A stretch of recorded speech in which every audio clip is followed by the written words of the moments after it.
बिस्मिल्लाहिर्रहमानिर्रहीम, अस्सलाम वालेकुम। दो बड़ी खबरें। पाकिस्तान भी तैयार है क्योंकि चाइना के प्रेसिडेंट शी जिनपिंग ने ऐलान किया है कि चाइना की फौज तैयार रहे, ट्रेनिंग मुकम्मल रहे और जंग की तैयारी शुरू कर दे। किसी भी वक्त जरूरत पड़ सकती है हमें जंग की, और इस तमाम सूरत हाल के अंदर जितने महाज खोल दिए हैं इस वक्त चाइना ने, अब आपको समझ आएगी हकीकत टीवी की डे फर्स्ट से वो बातचीत की। आपको कहते हैं ये कोरोना ऐसे नहीं आया, इसने पूरी दुनिया का न्यू वर्ल्ड ऑर्डर बदलना है। लोग कहना शुरू हो जाते हैं जी यूरोप में फिर क्यों आया, जी अमेरिका में क्यों आया। अब आपको समझ आ रही है, कभी जिंदगी में चाइना के प्रेसिडेंट ने या चाइना के किसी शख्स ने कभी भी नहीं अपनी आर्मी को ऑर्डर दिया कि आप जंग के लिए तैयार है। ऑफिशियली हमेशा हर कोई जंग के लिए तैयार रहता है, लेकिन बाज़ाब्ता तौर पर कहना कि जंग की तैयारी करें, वो भी तब। मजीद डिस्कस करने से पहले इस वीडियो को लाइक करें, हकीकत टीवी को सब्सक्राइब करें और बेल आइकन पर जरूर क्लिक करें। जब पूरी दुनिया उनके खिलाफ कह रही है, उन पर इल्जामात लगा रही है, हांगकांग से उनकी लड़ाई चल रही है, ताइवान पर उन्होंने जाकर प्रोटेक्शन देनी, गिलगित बल्तिस्तान में प्रोटेक्शन देकर वो लद्दाख में जा रहे हैं क्योंकि लद्दाख से बिल्कुल साथ है गिलगित, और वहां पर उन्होंने हमला करना था, डैम हमारा गिराना है। इस सूरत हाल के अंदर अमेरिका से लड़ाई, इंडिया से लड़ाई और उधर मोदी की हंगामी मीटिंग जारी है, जो कि उनके तीनों chief, army chief, navy chief, air chief, उसके बाद Bipin Rawat, national security adviser, defence minister और उसके साथ फॉरेन मिनिस्ट्री भी, ये वहां की सूरत हाल है। अब चाइना ने अपनी फौज को बाज़ाब्ता तौर पर उनके प्रेसिडेंट की जानिब से पैगाम है कि आप जंग की तैयारी करें। उसकी वजह क्या है, ये आपकी स्क्रीन पर देखिए। यरूशलेम पोस्ट, जो कि इसराइल का एक इदारा है, उनकी टॉप की हेडलाइन देखिए कि इसराइल ने जो चाइना की कंपनी को प्रोजेक्ट वो देने जा रहे थे, वो अमेरिका के प्रेशर पर देने से इनकार करते हुए इसराइल की लोकल कंपनी को प्रोजेक्ट दे दिया है। यानी पूरी तरह समझ लीजिए कि चाइना को इसराइल ने ऐन मौके पर धोखा दिया। जब नेतन्याहू की मुलाकात होती है, चाइना वो जाते हैं, उनके प्राइम मिनिस्टर से मुलाकात करते हैं, वहां पर जाकर सारे मामला होते हैं और कहते हैं कि जी ये चाइना के साथ एक नई शुरुआत है, ऐसी शुरुआत है कि अब ये सारी जिंदगी रहेगी। जब माइक पॉम्पियो हालिया पहुंचते हैं इसराइल के अंदर, नेतन्याहू से मुलाकात करते हैं और उन पर प्रेशर डालते हैं कि आपको साइड अब चूज करनी है, या तो आप हमारे साथ रहेंगे चूंकि आप हमारे इत्तेहादी हैं, या आप चाइना के साथ। ये नहीं हो सकता कि आप उनको प्रोजेक्ट दें प्लांट का और उसके साथ 25 साल का प्रोजेक्ट दें और फिर हमारे साथ भी रहें चूंकि हम लड़ने जा रहे हैं चाइना से। ऐसा नहीं होने जा रहा। और उसके बाद आप देख लीजिए, माइक पॉम्पियो के विजिट के बाद फौरी तौर पर उन्होंने प्रोजेक्ट देने से इनकार कर दिया।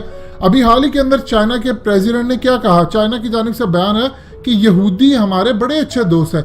यहूदी तो अपने सगे बाप के दोस्त नहीं होते, उन्होंने तो नबियों को नहीं छोड़ा, उन्होंने तो अल्लाह के खिलाफ बगावत की। आज भी देख लें, जो इसराइल का वर्ड है, ये तो हजरत याकूब अलैहिस्सलाम का लक़ब था, और उस सूरत हाल के अंदर उन्होंने इसका जो मीनिंग ही चेंज कर दिया। उसको कहते हैं खुदा के साथ लड़ाई। उनकी क्या लड़ाई है? उन्हें सबसे ज्यादा इस चीज का गुस्सा है कि मोहम्मद सल्लल्लाहु अलैहि वसल्लम क्यों यहूदियों में से नहीं आए। ये जाकर आबाद हो गए थे अरब के अंदर। इन्होंने जब इनकी किताबों में लिखा था कि आखिरी नबी आएंगे, अल्लाह पाक उनके मुंह में अपना कलाम डालेंगे और वो दुनिया को दावत देंगे, इनको अंदाजा भी था कि वो अरब की सरजमीन में आएंगे। ये वहां पर जाकर आबाद हो गए। आप अंदाजा कीजिए 500 साल से ये वहां पर आबाद होना शुरू हुए थे कि हमारी ही नस्लों में से आके, इतना तकब्बुर था।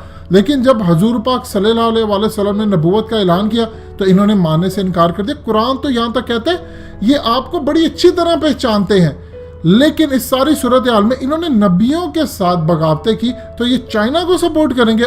उनके रब्बी उठकर कहते हैं कि चाइना टूटेगा, चाइना सोचता है कि वो सुपर पावर बने, ये इसराइल का हक है। और इस तरफ सूरत हाल देख लें कि उसके फौरी बाद उनके प्रेसिडेंट की जानिब से अब ऐलान है। अब इंडिया क्या कह रहा है? इंडिया कहता है कि ये तो हमारे लिए तो बयान नहीं दिया, जबकि उसने एक फॉर्मल बयान और जनरल बयान दिया है कि चाइना की फौज तैयार है, किसी भी वक्त इंडिया से जंग हो सकती है, किसी भी वक्त अमेरिका से हो सकती है, और उसके साथ जंग हो सकती है ताइवान के साथ किसी भी वक्त। और जहन में रखिएगा, पाकिस्तान भी तैयार है। ये नहीं हो सकता कि चाइना की जंग होगी और हम यहाँ पर मजे से बैठे रहेंगे, अच्छा चाइना है लड़ा। चाइना की जंग होगी तो जंग आपको भी लड़नी पड़ेगी। पाकिस्तान भी तैयार है।